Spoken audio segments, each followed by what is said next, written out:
Bismillahirrahmanirrahim. Alhamdulillah Rabbil alamin. Wassalatu wassalamu ala asyrafil mursalin Sayyidina wa lana Muhammadin wa ala alihi wa sahbihi asmin amma ba'du. Yang kita hormati bersama Bapak Kapolri DRS Listio Sigit Prabowo MSI, Bapak Insinyur Jenderal Polisi Martinus Hukom selaku Kadensus, Bapak Brigadir Polisi DRS Torik Triyono, Bapak Brigadir Polisi Simpson, SIK MSI, Bapak Brigadir Arif Mahfud, SIK MH, Bapak AKBP MD Sotik, Bapak AKBP Jimli Brilian, SIK, dan Bapak AKBP Beri Diantara SIK, dan semua teman-teman yang saya hormati. Seperti yang saya sering cerita kalau ngaji, ngatur kiai itu dosa. Tapi karena saya niat baik, sama-sama ngaji, jadi temanya bebas, waktunya juga paling lama saya ngaji paling 20 menit sampai 30 menit. Sesi jawab, tanya jawab hanya 2 pertanyaan. Tidak boleh bantah, yang punya diri saya kok diatur. Ini semakin lama Anda ngatur saya semakin dosa, karena ngatur orang itu tidak baik. Apalagi ngatur kiai itu tambah tidak baik lagi ini. Iya toh, misalnya saya ke Jakarta nelpon Pak Martinus, Pak sini, ya belum mesti bisa. Jadi ya sama-sama nggak mesti bisa kan. Tapi monggo lah kita cerita-cerita Islam, cerita-cerita beragama yang rileks.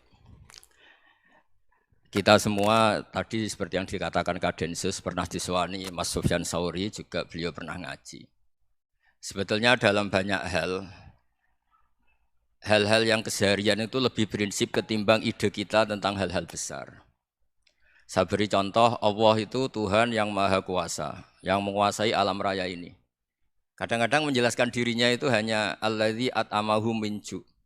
Saya ini Tuhan yang memberi makan kamu saat Anda lapar, saat kalian lapar. Jadi untuk beriman kepada Tuhan yang Maha Esa, kepada Allah, kamu yakin yang memberi makan kamu itu Tuhan. Apapun kecewanya Anda terhadap tetangga, terhadap negara, terhadap mertua, terhadap istri, itu kecewa Anda tidak akan mati. Tapi kalau tidak makan itu mati. Sehingga Allah mensifati dirinya kadang pakai keseharian. Alladzi at'amahum min ju'. Tuhan itu siapa? Yang memberi makan kamu ketika lapar. Tapi kamu untuk syukur itu nunggu punya istri cantik, neriman, gampang diatur, membolehkan poligami. Terus 4 istri itu neriman semua, loyal semua. Itu sombong betul. Mau syukur saja kok repotnya seperti itu. Jadi mau syukur ya ada makanan dimakan. Itu. Kalau ngantuk ya tidur. Ayatnya wa min ayatihi manamukum billaili wan nahar. Maksud ayat Allah itu tidur. Nah, keangkuhan-keangkuhan ini yang menjadikan kita itu jadi repot hidup. Wong untuk syukur kok nunggu tadi. Mertua baik, tetangga baik, istri baik. Apa saja di sekelilingnya harus baik. Nah, keinginan berlebihan ini menjadikan kita lupa ada hal-hal yang paling kita butuhkan, yaitu oksigen. Kita boleh nempat di buminya Allah. Alladzi ja'ala lakumul ardo firasya. Bumi kamu tempati enak. Coba kalau gempa. Apa artinya istri 4 cantik semua kalau pas digoyang apa? Gempa. Apa artinya kamu jabat? Entah apa saja jabatannya. Kalau bumi likuifaksi, habis kamu. Kiai meskipun dai kondang umatnya jutaan, kalau likuifaksi di panggung hancur. Tapi nikmat-nikmat yang disebut Allah seperti ini kita kaji keseharian. Alladzi ja'ala lakumul ardo mahda. Allah itu yang menjadikan bumi dalulan, yang mudah diinjak. Famshu fi mana biya, silahkan pakai jalan-jalan. Jadi saya termasuk benar-benar kiai Jawa. Kalau kerennya kiai Nusantara atau kiai Indonesia lah. Diajari bapak saya Kiai Haji Nur Salim, diajari Mbah Maimun. Itu Islam itu keseharian. Karena ketika Anda memilih hal-hal yang serius, itu tujuan utamanya nyari ridhonya Allah. Dan ridhonya Allah bisa kamu dapatkan sesuatu yang pasti benar.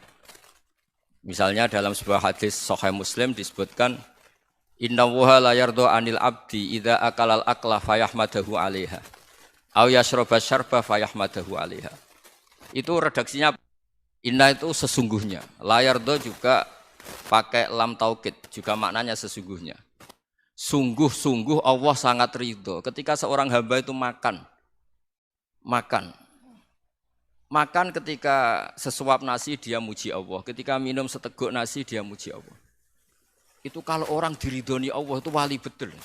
Itu untuk jadi wali itu gampang. Kamu makan ridho, kamu nginjak buminya Allah ridho seneng, kamu hidup keseharian aman seneng.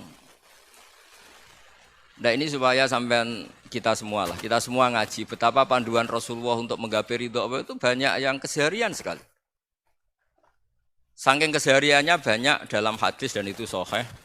Nabi menyebut hal-hal yang keseharian. Hatta matas alu fi fimroatika. Kamu punya uang, kemudian istri kamu bisa makan itu ibadah. Bahkan sebagian ibadah itu dicontohkan Nabi yang akhirnya diprotes sahabat. Yaitu wafi buti ahadikum sodakoh. Kamu menggauli istri kamu itu ya sodakoh. Sampai sahabat bilang yang benar ya Rasulullah. Ayati ahaduna syahwatahu wa huwa lahu ajrun. Masa urusan biologis, urusan syahwat kemudian dia dapat pahala. Nabi menjawab, alai salawadu'aha fi haramin akana alaihi wisrun. Bagaimana kalau dia meletakkan ke yang tidak benar itu kan dosa. Nah, hal-hal seperti ini yang saya ingin teman-teman semua lah, semua. Saya juga agak ingin ngaji demi Anda juga agak ingin. Itu dosa sekali ngaji kok pesanan kelompok tertentu itu enggak boleh. Islam itu untuk semua. Jadi ya cuma karena di depan saya jenengan ya seakan-akan jenengan korbannya. Itu ada ilmunya dalam usul fikih itu. Jadi orang itu harus ngaji usul fikih. Nama yang disebut, mungkin Mas Sufyan masih ingat zaman ngaji usul fikih. Nama yang disebut itu tidak jaminan sebagai prioritas perintah. Jadi misalnya gini, kebetulan yang di depan Nabi itu Abu Dzar. Nabi ya bilang, ya Abu Dzarin ini uhibbuka misalnya, atau ya Mu'ad ini uhibbuka, atau ya Abu Hurairah ini uhibbuka misalnya. Banyaklah riwayat yang Nabi nyebut ya Abu Dzarin, ya Mu'ad, ya Abu Hurairah. Kemudian misalnya Nabi meneruskan khitab, ini uhibbuka, saya mencintai kamu, fakul dubur sholatin, atau sebagian riwayat disebut fala tada'an dubura kulli sholatin, Allahumma inni ala dzikrika wa syukrika wa husni ibadatik. Saya mencintai kamu, siapa saja, Mu'ad bisa, Abu Dzar bisa siapa. Saya mencintai kamu, mohon kalau habis sholat kamu jangan lupa wiridan Allahumma inni ala dzikrika wa syukrika wa husni ibadatik. Ya Allah, tolong kami permudah supaya mudah ingat engkau. Anda tidak bisa mentang-mentang, wong nama saya Parmin, nama saya Purnomo itu yang diperintahkan Mu'ad misalnya. Jadi yang disebut satu, tapi khitab itu untuk siapa saja. Saya teruskan ya. Jadi saya mohon semua kita melakukan kebaikan itu kalau dalam kaidah fikih disebut al yakin la yuzalu bisyak. Banyak kebaikan yang kebenarannya itu 100%. Tidak punya efek samping ke pihak lain, ke kelompok lain, ke komunitas lain. Yaitu tadi misalnya Anda makan, dan itu murah sekali, hanya butuh satu piring. Setiap punyaan kamu muji Allah, setiap minum kamu muji Allah. Itu redaksinya Rasulullah SAW disebut, Allah sangat ridho ketika seorang hamba makan, kemudian dia memuji Allah. Atau minum, kemudian dia muji Allah. Logikanya gampang, negara seperti ini yang kamu harapkan bentuknya kayak apa, mertua, ipar, komunitas, tetangga. Itu nyata terjadi itu kan belum pasti. Sementara yang mesti terjadi adalah kamu butuh makan, kalau tidak mati. Butuh minum, kalau tidak mati. Butuh bumi yang nyaman ditempati, kalau tidak kita juga mati. Sebab itu Allah kalau menyebut nikmatnya itu hal-hal yang keseharian. Alladzi at'amahum min ju'. Allah itu siapa? Allah itu yang menciptakan kamu bisa makan. Tidak berlebihan, Allah itu yang menciptakan kondisi sosial itu ideal.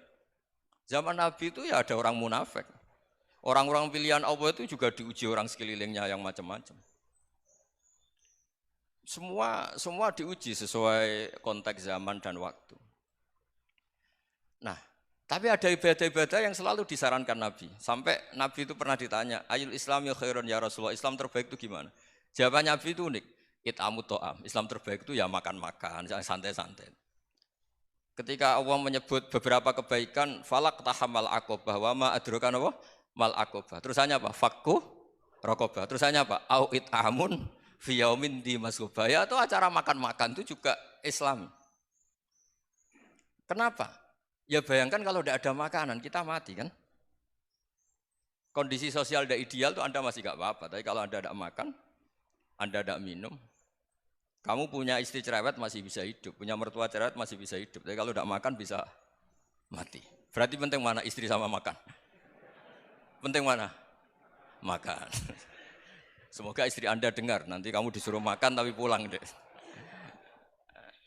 Itu kalau dibahasakan makan masih memahami. Penting mana nasi satu piring dengan istri. Enggak ada nasi mati, enggak ada istri belum mati. Penting mana? Enggak berani jawab kan? Nah, ternyata Anda ada garang kan di depan istri. Jadi saya mohonlah, mungkin Mas Sufyan Sauri tadi yang bisa bantulah. Teman-teman tuh ngaji yang keseharian saja. Karena kita nyari ridha Allah itu berdasar firman Allah. Dan firman Allah itu menyebut keseharian tuh riang, gampang. Itu tadi misalnya wa min ayatihi manamukum billaili wanar. Termasuk ayat-ayat Allah itu kamu tidur.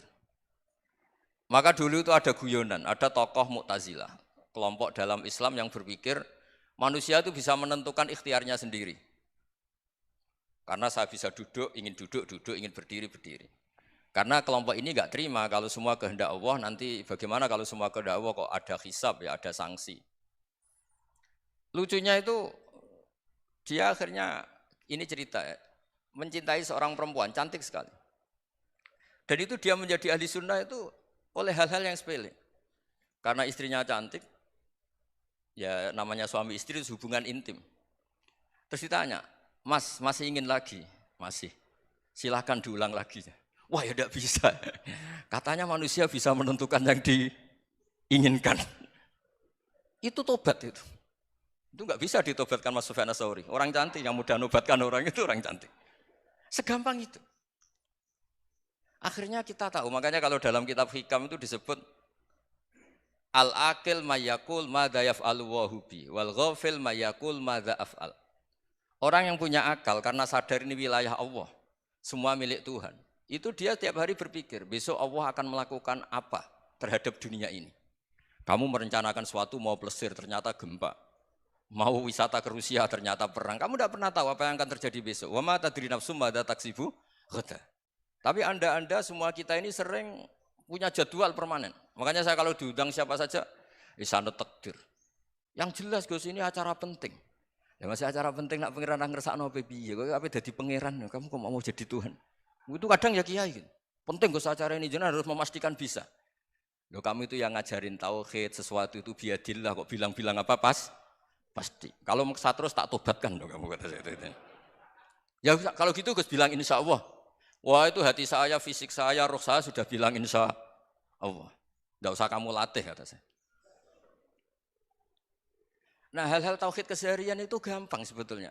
Wal ghafil yaqulu madza af'al. Tapi orang yang lupa Allah dia setiap hari bilang besok apa? Kita bisa melakukan apa?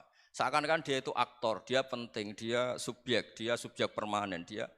Padahal kita ini hanya objek kehendak Allah Subhanahu wa taala. Karena kita yakin sesuatu yang terjadi di alam raya ini kita tidak bisa apa-apa. Makanya saya sering ngaji, sering bilang saya. Ketika Anda mensifati Allah, dia yang menghidupkan. Sudah itu tanamkan, sehingga ketika kita mati, santai saja. Kenapa santai?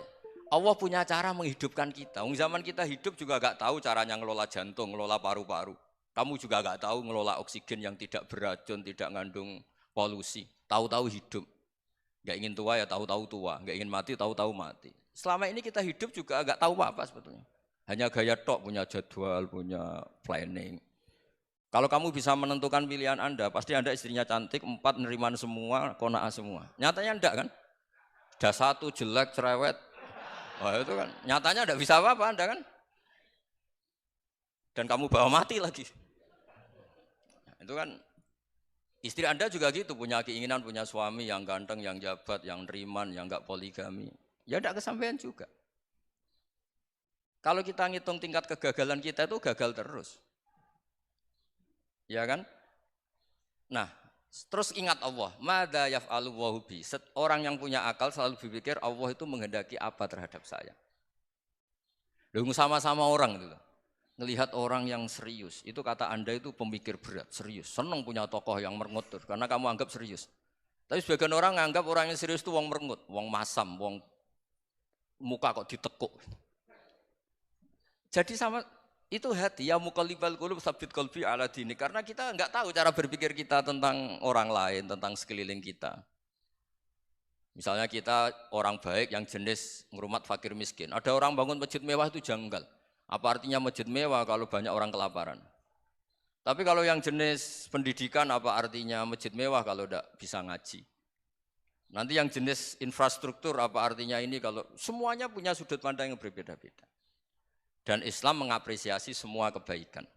Tapi katakan semua kebaikan itu adalah kehendak Allah Subhanahu wa taala. Karena apapun baik Anda itu pakai fasilitas yang diberikan oleh Allah Subhanahu wa taala. Sehingga ini yang disebut kulillah sumadarhum fi khawdihim yal'abun. Ya kembali tadi ke tema-tema bahwa keseharian Anda ini sudah Islami. Saat Anda tidak bisa melakukan apa saja. Saya sering ada jenazah, biasanya kalau tetangga meninggal saya sering disuruh ngelepas. Saya bilang orang ini baik. Karena sering ngelamun di rumah, sering nganggur di rumah. Ditanya sama anaknya, kenapa Gus nganggur baik? Ya kalau dia nganggur artinya juga enggak berbuat sesuatu yang maksiat kan? Ya kan? Orang nganggur di rumahnya ya enggak bunuh orang, enggak maling, enggak korupsi, ya namanya nganggur di rumah. Lah cuma istri cara pandang nganggur enggak menghasilkan uang itu. Tapi juga enggak menghasilkan kriminal kan? Jadi sebenarnya Islam itu makanya kalau sampean ngaji usul fikih itu ada kitab usul fikih namanya Lubul Usul, itu terkenal sekali di pesantren itu. Itu kalau ngapresiasi keseharian itu luar biasa.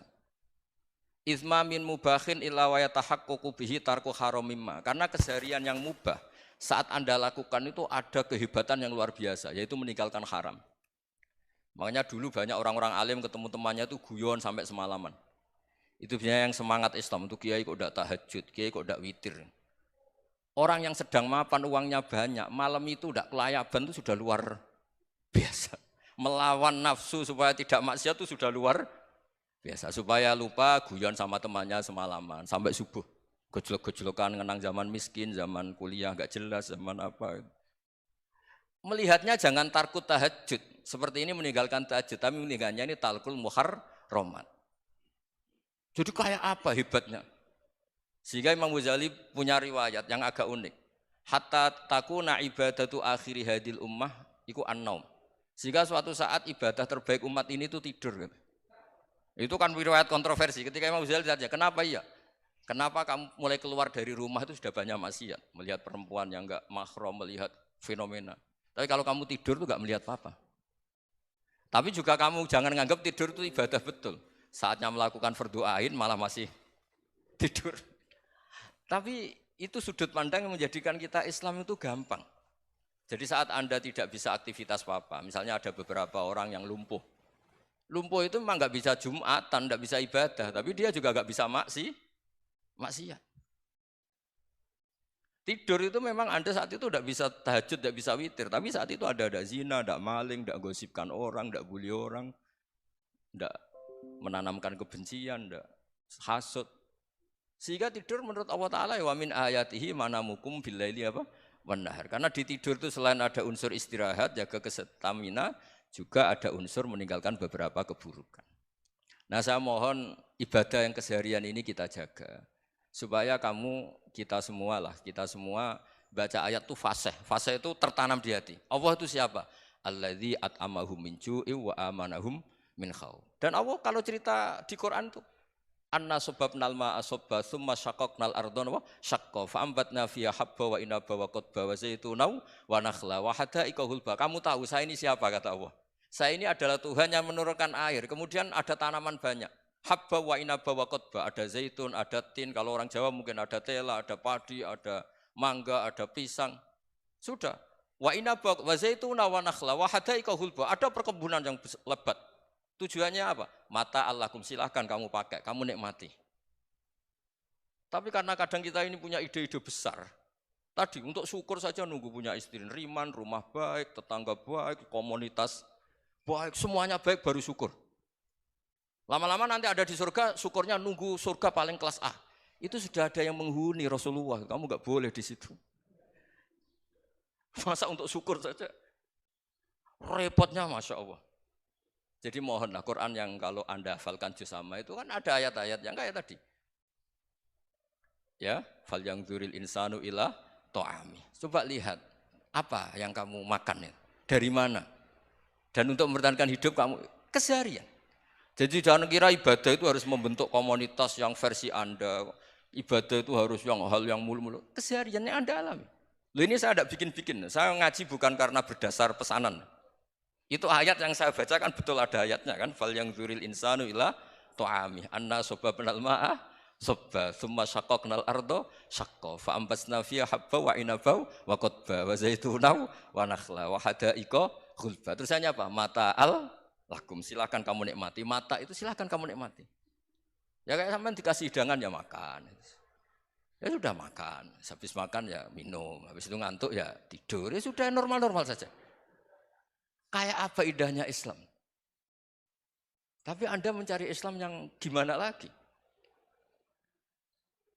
Nah itu yang diajarkan guru-guru kita, diajarkan sanad kita sampai Wali Songo, sampai Rasulullah SAW. Bahwa pada akhirnya ada jihad, ada perang. Itu dulu memang perang, bukan membunuh, beda. Dulu kita dijajah Belanda ya perang dan itu normal karena kita dijajah. Jadi ketika orang lain ingin baik sama kita, wa in ahadum minal musyrikin astajaroka ya fa'jirhu hatta yasma'a kalam Allah. Kalau mereka ingin baik ya kita baik. Makanya ada istilah mustakman, mu'ahad. Kalau mereka ingin damai, berdampingan dengan kemajmukan ya itu yang lebih baik. Karena memang Islam menghormati proses perdamaian. Wa in janahu nawa lissalmi ya fajnah lah. Kalau ingin damai ya kita harus damai. Jadi, andai kan dulu Belanda datang ke Indonesia kok minta besanan. Gitu. Ya mungkin kita juga seneng karena memperbaiki hidung kan, kalau minta besanan. Gitu. Nah tapi wong jajah dulu itu kan masalah kan? Apa?